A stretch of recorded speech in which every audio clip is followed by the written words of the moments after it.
Revolving চেয়ারের base এবং চাকা পরিবর্তন করব। পুরাতন যে বেজ ছিল সেটা ভেঙে গেছে। দেখেন আমরা চাকা এবং বেজ কিনে নিয়ে আসছি। তো এই যে পুরাতন যে বেজ সেটা ভেঙে গেছে, ফলে আমরা বেজ কিভাবে খুলছি আপনাদের দেখানোর চেষ্টা করছি। একটি হ্যামার দিয়ে আস্তে আস্তে প্রেসার দিচ্ছি, অনেকটা ভেতরে ঢুকে গেছে ভেঙে এবং টাইট হয়ে গেছে। তো হাইড্রোলিক গ্যাস সিলিন্ডারে কোনোভাবেই হ্যামার দিয়ে আঘাত করা যাবে না, তাতে ড্যামেজ হয়ে যাবে। দেখেন খুলে নিয়েছি এবং তেমন কোনো কৌশল নেই, শুধুমাত্র বেজ এখানে রেখে প্রেসার দিলেই লক হয়ে যাবে। যেহেতু আমরা 5টি নতুন চাকা নিয়ে আসছি, পুরাতন চাকা আমরা ব্যবহার করব না, জাম হয়ে গেছে।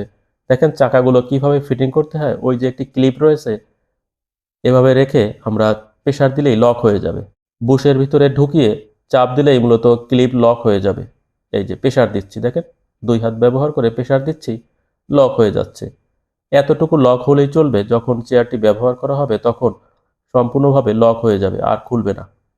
দেখেন এতটুকুই কাজ ছিল, সামান্য একটু কাজ। তো এবার চেয়ারটি ব্যবহার করা যাবে। বাসা বা অফিসের যদি চেয়ারের বেজ বা চাকা ভেঙে যায়, আপনারা স্পেয়ার চাকা বা বেজ কিনে পরিবর্তন করতে পারবেন। তো চাকাগুলো কিভাবে খুলতে হয় আপনাদের দেখাচ্ছি।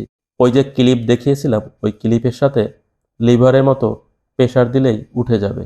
এই যে প্রেসার দিচ্ছি, উঠে যাচ্ছে।